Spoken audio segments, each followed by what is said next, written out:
ॐ श्री गणेशाय नमः। श्री महालक्ष्म्याष्टकम्। नमस्तेस्तु महामाये श्रीपीठे सुरपूजिते शङ्खचक्रगदाहस्ते महालक्ष्मी नमोस्तुते। नमस्ते गरुडारूढे कोलासुरभयङ्करी सर्वपापहरे देवी महालक्ष्मी नमोस्तुते। सर्वज्ञे सर्ववरदे सर्वदुष्टभयङ्करी सर्वदुःखहरे देवी महालक्ष्मी नमोस्तुते। सिद्धिबुद्धिप्रदे देवी भुक्तिमुक्तिप्रदायिनी मन्त्रमूर्ते सदा देवी महालक्ष्मी नमोस्तुते। आद्यन्तरहिते देवी आद्यशक्ति महेश्वरी योगजे योगसम्भूते महालक्ष्मी नमोस्तुते। स्थूल सूक्ष्म महारौद्रे महाशक्ति महोदरे महापापहरे देवी महालक्ष्मी नमोस्तुते। पद्मासनस्थिते देवी परब्रह्मस्वरूपिणी परमेशी जगन्माता महालक्ष्मी नमोस्तुते। श्वेतांबरधरे देवी नानालंकारभूषिते जगत्स्थिते जगन्माता महालक्ष्मी नमोस्तुते। महालक्ष्म्यष्टकं स्तोत्रं यः पठेत् भक्तिमान् नरः सर्वसिद्धिमवाप्नोति राज्यं प्राप्नोति सर्वदा। एककाले पठेत् नित्यं महापापविनाशनं द्विकालं यः पठेत् नित्यं धनधान्यसमन्वितः त्रिकालं यः पठेत् नित्यं महाशत्रुविनाशनं। महालक्ष्मीर्भवेत् नित्यं प्रसन्ना वरदा शुभा। श्रीमहालक्ष्म्यार्पणमस्तु।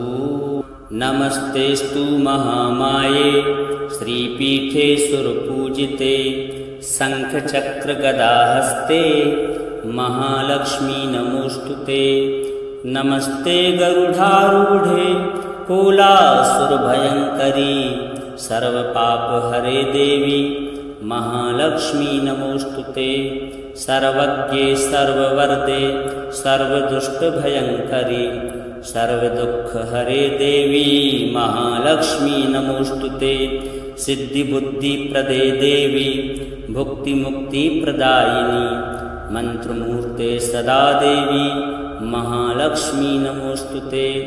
आद्यन्तरहिते देवी आद्यशक्ति महेश्वरी योगजे योगसम्भूते महालक्ष्मी नमोस्तुते। स्थूल सूक्ष्म महारौद्रे महाशक्ति महोदरे महापापहरे देवी महालक्ष्मी नमोस्तुते। पद्मासनस्थिते देवी परब्रह्मस्वरूपिणी परमेशी जगन्माता महालक्ष्मी नमोस्तुते। श्वेतांबरधरे देवी नानालंकारभूषिते जगत्स्थिते जगन्माता महालक्ष्मी नमोस्तुते। महालक्ष्म्यष्टकं स्तोत्रं यः पठेत् भक्तिमान् नरः सर्वसिद्धिमवाप्नोति राज्यं प्राप्नोति सर्वदा। एककाले पठेत् नित्यं महापापविनाशनं द्विकालं यः पठेत् नित्यं धनधान्यसमन्वितः त्रिकालं यः पठेत् नित्यं महाशत्रुविनाशनं। महालक्ष्मीर्भवेत् नित्यं प्रसन्ना वरदा शुभा। श्रीमहालक्ष्म्यार्पणमस्तु। नमस्तेस्तु महामाये श्रीपीठे सुरपूजिते शङ्खचक्रगदाहस्ते महालक्ष्मी नमोस्तुते। नमस्ते गरुडारूढे कोलासुरभयङ्करी सर्वपापहरे देवी महालक्ष्मी नमोस्तुते। सर्वज्ञे सर्ववरदे सर्वदुष्टभयङ्करी सर्वदुःखहरे देवी महालक्ष्मी नमोस्तुते। सिद्धिबुद्धिप्रदे देवी भुक्तिमुक्तिप्रदायिनी मंत्रमूर्ते सदा देवी महालक्ष्मी नमोस्तुते। आद्यंतरहिते देवी आद्यशक्ति महेश्वरी योगजे योग संभूते महालक्ष्मी नमोस्तुते। स्थूल सूक्ष्म महारौद्रे महाशक्ति महोदरे महापाप हरे देवी महालक्ष्मी नमोस्तुते। पद्मासनस्थिते देवी परब्रह्मस्वरूपिणी परमेशी जगन्मातर महालक्ष्मी नमोस्तुते। श्वेतांबरधरे देवी नानालंकारभूषिते जगत स्थिते जगन्मातर महालक्ष्मी नमोस्तुते। महालक्ष्म्यष्टकं स्तोत्रं यः पठेत् भक्तिमान् नरः सर्वसिद्धिमवाप्नोति राज्यं प्राप्नोति सर्वदा। एककाले पठे नित्यं महापापविनाशनं द्विकालं यः पठे नित्यं धनधान्यसमन्वितः। त्रिकालं यः पठे नित्यं महाशत्रुविनाशनं। महालक्ष्मीर्भवे नित्यं प्रसन्ना वरदा शुभा। श्रीमहालक्ष्म्यार्पणमस्तु। नमस्तेस्तु महामाये श्रीपीठे सुरपूजिते शङ्खचक्रगदाहस्ते महालक्ष्मी नमोस्तुते। नमस्ते गरुडारूढे कोलासुरभयङ्करी सर्वपापहरे देवी महालक्ष्मी नमोस्तुते। सर्वज्ञे सर्ववरदे सर्वदुष्टभयङ्करी सर्वदुःखहरे देवी महालक्ष्मी नमोस्तुते। सिद्धिबुद्धिप्रदे देवी भुक्तिमुक्तिप्रदायिनी मंत्रमूर्ते सदा देवी महालक्ष्मी नमोस्तुते। आद्यंतरहिते देवी आद्यशक्ति महेश्वरी योगजे योग संभूते महालक्ष्मी नमोस्तुते। स्थूल सूक्ष्म महारौद्रे महाशक्ति महोदरे महापापहरे देवी महालक्ष्मी नमोस्तुते। पद्मासनस्थिते देवी परब्रह्मस्वरूपिणी परमेशी जगन्मातर महालक्ष्मी नमोस्तुते। श्वेतांबरधरे देवी नानालंकारभूषिते जगत स्थिते जगन्मातर महालक्ष्मी नमोस्तुते। महालक्ष्म्यष्टकं स्तोत्रं यः पठेत् भक्तिमान् नरः सर्वसिद्धिमवाप्नोति राज्यं प्राप्नोति सर्वदा। एककाले पठे नित्यं महापापविनाशनं द्विकालं यः पठे नित्यं धनधान्यसमन्वितः। त्रिकालं यः पठे नित्यं महाशत्रुविनाशनं। महालक्ष्मीर्भवे नित्यं प्रसन्ना वरदा शुभा। श्रीमहालक्ष्म्यार्पणमस्तु।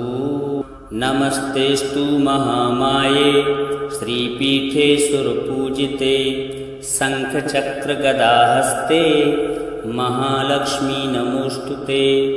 नमस्ते गरुडारूढे कोलासुरभयङ्करी सर्वपापहरे देवी महालक्ष्मी नमोस्तुते। सर्वज्ञे सर्ववरदे सर्वदुष्टभयङ्करी सर्वदुःखहरे देवी महालक्ष्मी नमोस्तुते। सिद्धिबुद्धिप्रदे देवी भुक्तिमुक्तिप्रदायिनी मंत्रमूर्ते सदा देवी महालक्ष्मी नमोस्तुते। आद्यंतरहिते देवी आद्यशक्ति महेश्वरी योगजे योग संभूते महालक्ष्मी नमोस्तुते। स्थूल सूक्ष्म महारौद्रे महाशक्ति महोदरे महापापहरे देवी महालक्ष्मी नमोस्तुते। पद्मासनस्थिते देवी परब्रह्मस्वरूपिणी परमेशी जगन्मातर महालक्ष्मी नमोस्तुते। श्वेतांबरधरे देवी नानालंकारभूषिते जगत स्थिते जगन्मातर महालक्ष्मी नमोस्तुते। महालक्ष्म्यष्टकं स्तोत्रं यः पठेत् भक्तिमान् नरः सर्वसिद्धिमवाप्नोति राज्यं प्राप्नोति सर्वदा। एककाले पठेत् नित्यं महापापविनाशनं द्विकालं यः पठेत् नित्यं धनधान्यसमन्वितः। त्रिकालं यः पठेत् नित्यं महाशत्रुविनाशनं। महालक्ष्मीर्भवेत् नित्यं प्रसन्ना वरदा शुभा। श्रीमहालक्ष्म्यार्पणमस्तु। नमस्तेस्तु महामाये श्रीपीठे सुरपूजिते शङ्खचक्रगदाहस्ते महालक्ष्मी नमोस्तुते। नमस्ते गरुडारूढे कोलासुरभयङ्करी सर्वपापहरे देवी महालक्ष्मी नमोस्तुते। सर्वज्ञे सर्ववरदे सर्वदुष्टभयङ्करी सर्वदुःखहरे देवी महालक्ष्मी नमोस्तुते। सिद्धिबुद्धिप्रदे देवी भुक्तिमुक्तिप्रदायिनी मन्त्रमूर्ते सदा देवी महालक्ष्मी नमोस्तुते। आद्यन्तरहिते देवी आद्यशक्ति महेश्वरी योगजे योगसम्भूते महालक्ष्मी नमोस्तुते।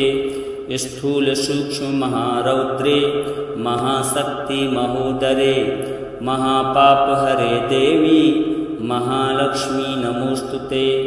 पद्मासनस्थिते देवी परब्रह्मस्वरूपिणी परमेशी जगन्माता महालक्ष्मी नमोस्तुते।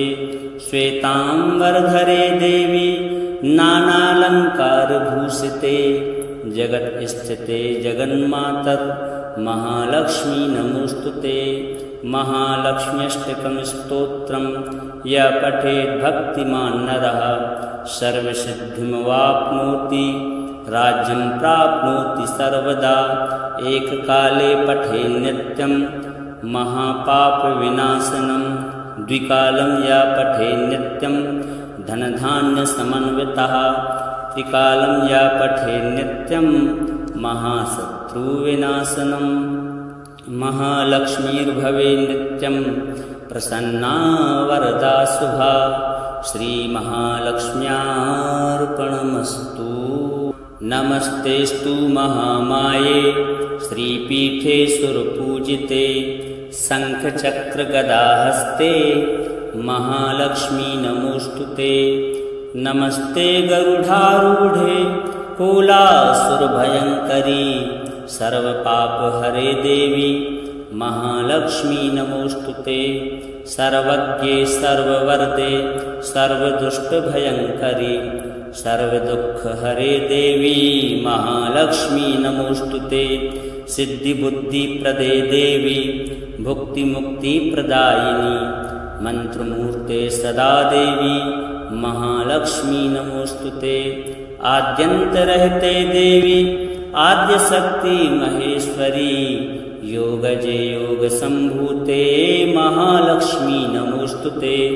स्थूल सूक्ष्म महारौद्रे महाशक्ति महोदरे महापापहरे देवी महालक्ष्मी नमोस्तुते। पद्मासनस्थिते देवी परब्रह्मस्वरूपिणी परमेशी जगन्माता महालक्ष्मी नमोस्तुते। श्वेतांबरधरे देवी नानालंकारभूषिते जगत्स्थिते जगन्माता महालक्ष्मी नमोस्तुते। महालक्ष्म्यष्टकं स्तोत्रं यः पठेत् भक्तिमान् नरः सर्वसिद्धिमवाप्नोति राज्यं प्राप्नोति सर्वदा। एककाले पठेत् नित्यं महापापविनाशनं द्विकालं यः पठेत् नित्यं धनधान्यसमन्वितः। त्रिकालं यः पठेत् नित्यं महाशत्रुविनाशनं। महालक्ष्मीर्भवेत् नित्यं प्रसन्ना वरदा शुभा। श्रीमहालक्ष्म्यार्पणमस्तु। नमस्तेस्तु महामाये श्रीपीठे सुरपूजिते शङ्खचक्रगदाहस्ते महालक्ष्मी नमोऽस्तुते। नमस्ते गरुडारूढे कुलासुरभयङ्करी सर्वपापहरे देवी महालक्ष्मी नमोऽस्तुते। सर्वज्ञे सर्ववरदे सर्वदुष्टभयङ्करी सर्वदुःखहरे देवी महालक्ष्मी नमोऽस्तुते। सिद्धिबुद्धिप्रदे देवी भुक्तिमुक्तिप्रदायिनी मन्त्रमूर्ते सदा देवी महालक्ष्मी नमोऽस्तुते। आद्यन्तरहिते देवी आद्यशक्ति महेश्वरी योगजे योगसम्भूते महालक्ष्मी नमोऽस्तुते। स्थूल सूक्ष्म महारौद्रे महाशक्ति महोदरे महापापहरे देवी महालक्ष्मी नमोऽस्तुते। पद्मासनस्थिते देवी परब्रह्मस्वरूपिणी परमेशी जगन्माता महालक्ष्मी नमोऽस्तुते। श्वेतांबरधरे देवी नानालङ्कारभूषिते जगत्स्थिते जगन्माता महालक्ष्मी नमोऽस्तुते। महालक्ष्म्यष्टकं स्तोत्रं यः पठेत् भक्तिमान् नरः सर्वसिद्धिमवाप्नोति राज्यं प्राप्नोति सर्वदा। एककाले पठेत् नित्यं महापापविनाशनं द्विकालं यः पठेत् नित्यं धनधान्यसमन्वितः त्रिकालं यः पठेत् नित्यं महाशत्रुविनाशनं। महालक्ष्मीर्भवे नित्यं प्रसन्ना वरदा शुभा श्रीमहालक्ष्म्यार्पणमस्तु। नमस्तेस्तु महामाये श्रीपीठे सुरपूजिते शङ्खचक्रगदाहस्ते महालक्ष्मी नमोऽस्तुते। नमस्ते गरुडारूढे कुलासुरभयङ्करी सर्वपापहरे देवी महालक्ष्मी नमोऽस्तुते। सर्वज्ञे सर्ववरदे सर्वदुष्टभयङ्करी सर्वदुःखहरे देवी महालक्ष्मी नमोऽस्तुते। सिद्धिबुद्धिप्रदे देवी भुक्तिमुक्तिप्रदायिनी मन्त्रमूर्ते सदा देवी महालक्ष्मी नमोऽस्तुते। आद्यन्तरहिते देवी आद्यशक्ति महेश्वरी योगजे योगसम्भूते महालक्ष्मी नमोऽस्तुते। स्थूल सूक्ष्म महारौद्रे महाशक्ति महोदरे महापापहरे देवी महालक्ष्मी नमोऽस्तुते। पद्मासनस्थिते देवी परब्रह्मस्वरूपिणी परमेशी जगन्माता महालक्ष्मी नमोऽस्तुते। श्वेतांबरधरे देवी नानालङ्कारभूषिते जगत्स्थिते जगन्माता महालक्ष्मी नमोऽस्तुते। महालक्ष्म्यष्टकं स्तोत्रं यः पठेत् भक्तिमान् नरः सर्वसिद्धिमवाप्नोति राज्यं प्राप्नोति सर्वदा। एककाले पठेत् नित्यं महापापविनाशनं द्विकालं यः पठेत् नित्यं धनधान्यसमन्वितः त्रिकालं यः पठेत् नित्यं महाशत्रुविनाशनं। महालक्ष्मीर्भवे नित्यं प्रसन्ना वरदा शुभा श्रीमहालक्ष्म्यार्पणमस्तु। नमस्तेस्तु महामाये श्रीपीठे सुरपूजिते शङ्खचक्रगदाहस्ते महालक्ष्मी नमोऽस्तुते। नमस्ते गरुडारूढे कुलासुरभयङ्करी सर्वपापहरे देवी महालक्ष्मी नमोऽस्तुते। सर्वज्ञे सर्ववरदे सर्वदुष्टभयङ्करी सर्वदुःखहरे देवी महालक्ष्मी नमोऽस्तुते। सिद्धिबुद्धिप्रदे देवी भुक्तिमुक्तिप्रदायिनी मन्त्रमूर्ते सदा देवी महालक्ष्मी नमोऽस्तुते।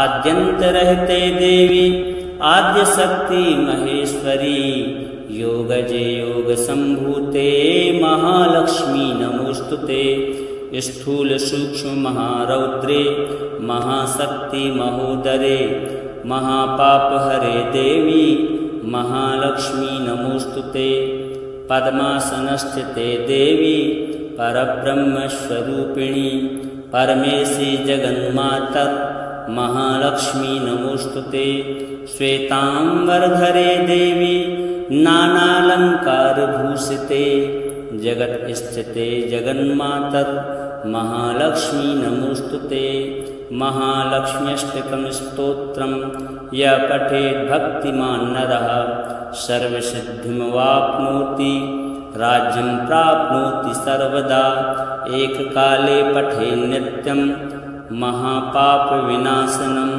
द्विकालं यः पठेत् नित्यं धनधान्यसमन्वितः त्रिकालं यः पठेत् नित्यं महाशत्रुविनाशनं महालक्ष्मीर्भवेत् नित्यं प्रसन्ना वरदा शुभा श्रीमहालक्ष्म्यार्पणमस्तु।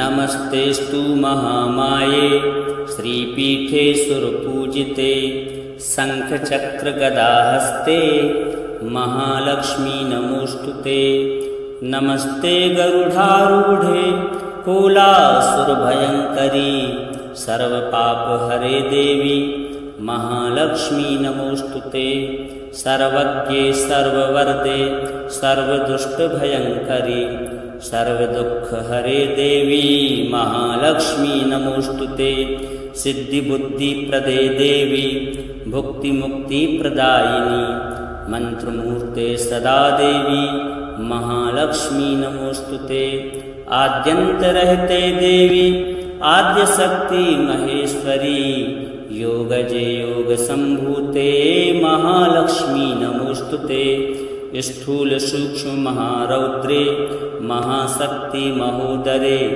महापापहरे देवी महालक्ष्मी नमोस्तुते पद्मासनस्थिते देवी परब्रह्मस्वरूपिणी परमेशी जगन्माता महालक्ष्मी नमोस्तुते श्वेतांबरधरे देवी नानालंकारभूषिते जगत्स्थिते जगन्माता महालक्ष्मी नमोस्तुते महालक्ष्म्यष्टकं स्तोत्रं यः पठेत् भक्तिमान् नरः सर्वसिद्धिमवाप्नोति राज्यं प्राप्नोति सर्वदा एककाले पठेत् नित्यं महापापविनाशनं द्विकालं यः पठेत् नित्यं धनधान्यसमन्वितः त्रिकालं यः पठेत् नित्यं महाशत्रुविनाशनं महालक्ष्मीर्भवेत् नित्यं प्रसन्ना वरदा शुभा श्रीमहालक्ष्म्यार्पणमस्तु। नमस्तेस्तु महामाये श्रीपीठे सुरपूजिते शङ्खचक्रगदाहस्ते महालक्ष्मी नमोस्तुते नमस्ते गरुडारूढे कोलासुरभयङ्करी सर्वपापहरे देवी महालक्ष्मी नमोस्तुते सर्वज्ञे सर्ववरदे सर्वदुष्टभयङ्करी सर्वदुःखहरे देवी महालक्ष्मी नमोस्तुते सिद्धिबुद्धिप्रदे देवी भुक्तिमुक्तिप्रदायिनी मंत्रमूर्ते सदा देवी महालक्ष्मी नमोस्तुते आद्यन्तरहिते देवी आद्यशक्ति महेश्वरी योगजे योगसम्भूते महालक्ष्मी नमोस्तुते स्थूल सूक्ष्म महारौद्रे महाशक्ति महोदरे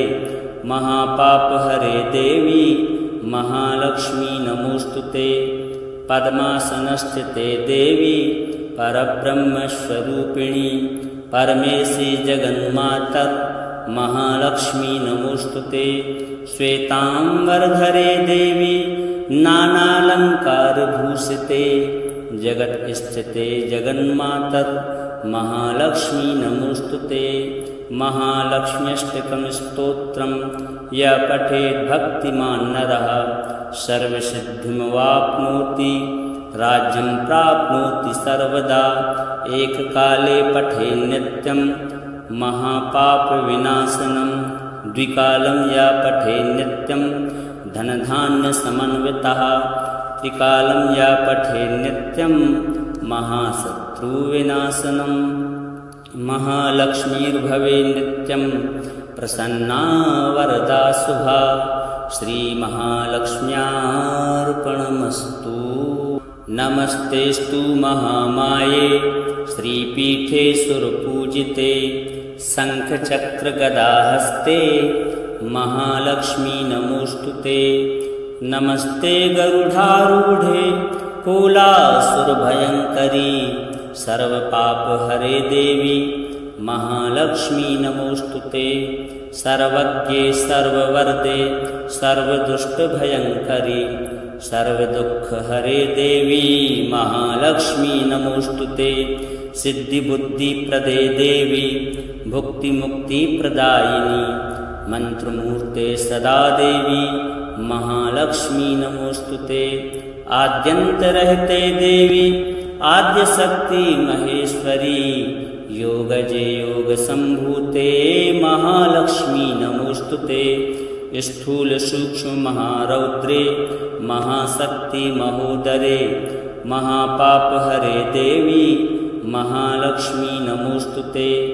पद्मासनस्थिते देवी परब्रह्मस्वरूपिणी। परमेशी जगन्माता महालक्ष्मी नमोऽस्तुते। श्वेताम्बरधरे देवी नानालङ्कारभूषिते। जगत्स्थिते जगन्माता महालक्ष्मी नमोऽस्तुते। महालक्ष्म्यष्टकं स्तोत्रं यः पठेत् भक्तिमान् नरः सर्वसिद्धिमवाप्नोति। राज्यं प्राप्नोति सर्वदा। एककाले पठे नित्यं महापापविनाशनं। द्विकालं या पठे नित्यं धनधान्यसमन्वितः। त्रिकालं या पठे नित्यं महाशत्रुविनाशनं। महालक्ष्मीर्भवे नित्यं प्रसन्ना वरदा शुभा। श्रीमहालक्ष्म्यार्पणमस्तु। नमस्तेस्तु महामाये श्रीपीठे सुरपूजिते। शङ्खचक्रगदाहस्ते महालक्ष्मी नमोऽस्तुते। नमस्ते गरुडारूढे कोलासुरभयङ्करी। सर्वपापहरे देवी महालक्ष्मी नमोऽस्तुते। सर्वज्ञे सर्ववरदे सर्वदुष्टभयङ्करी। सर्वदुःखहरे देवी महालक्ष्मी नमोऽस्तुते। सिद्धिबुद्धिप्रदे देवी भुक्तिमुक्तिप्रदायिनी। मन्त्रमूर्ते सदा देवी महालक्ष्मी नमोऽस्तुते। आद्यन्तरहिते देवी आद्यशक्ति महेश्वरी। योगजे योगसम्भूते महालक्ष्मी नमोऽस्तुते। स्थूलसूक्ष्ममहारौद्रे महाशक्ति महोदरे। महापापहरे देवी महालक्ष्मी नमोऽस्तुते। पद्मासनस्थिते देवी परब्रह्मस्वरूपिणी। परमेशी जगन्माता महालक्ष्मी नमोऽस्तुते। श्वेताम्बरधरे देवी नानालङ्कारभूषिते। जगत्स्थिते जगन्माता महालक्ष्मी नमोऽस्तुते। महालक्ष्म्यष्टकं स्तोत्रं यः पठेत् भक्तिमान् नरः सर्वसिद्धिमवाप्नोति। राज्यं प्राप्नोति सर्वदा। एककाले पठे नित्यं महापापविनाशनं। द्विकालं या पठे नित्यं धनधान्यसमन्वितः। त्रिकालं या पठे नित्यं महाशत्रुविनाशनं। महालक्ष्मीर्भवे नित्यं प्रसन्ना वरदा शुभा। श्रीमहालक्ष्म्यार्पणमस्तु। नमस्तेस्तु महामाये श्रीपीठे सुरपूजिते। शङ्खचक्रगदाहस्ते महालक्ष्मी नमोऽस्तुते। नमस्ते गरुडारूढे कोलासुरभयङ्करी। सर्वपापहरे देवी महालक्ष्मी नमोस्तुते। सर्वज्ञे सर्ववरदे सर्वदुष्टभयङ्करी सर्वदुःखहरे देवी महालक्ष्मी नमोस्तुते। सिद्धिबुद्धिप्रदे देवी भुक्तिमुक्तिप्रदायिनी मंत्रमूर्ते सदा देवी महालक्ष्मी नमोस्तुते। आद्यन्तरहिते देवी आद्यशक्ति महेश्वरी योगजे योगसम्भूते महालक्ष्मी नमोस्तुते। स्थूल सूक्ष्म महारौद्रे महाशक्ति महोदरे महापापहरे देवी महालक्ष्मी नमोस्तुते। पद्मासनस्थिते देवी परब्रह्मस्वरूपिणी परमेशी जगन्मातर महालक्ष्मी नमोस्तुते। श्वेतांबरधरे देवी नानालंकारभूषिते जगत्स्थिते जगन्मातर महालक्ष्मी नमोस्तुते। महालक्ष्म्यष्टकं स्तोत्रं यः पठेत् भक्तिमान् नरः सर्वसिद्धिमवाप्नोति राज्यं प्राप्नोति सर्वदा। एककाले पठे नित्यं महापापविनाशनं द्विकालं यः पठे नित्यं धनधान्यसमन्वितः त्रिकालं यः पठे नित्यं महाशत्रुविनाशनं। महालक्ष्मीर्भवे नित्यं प्रसन्ना वरदा शुभा। श्रीमहालक्ष्म्यार्पणमस्तु।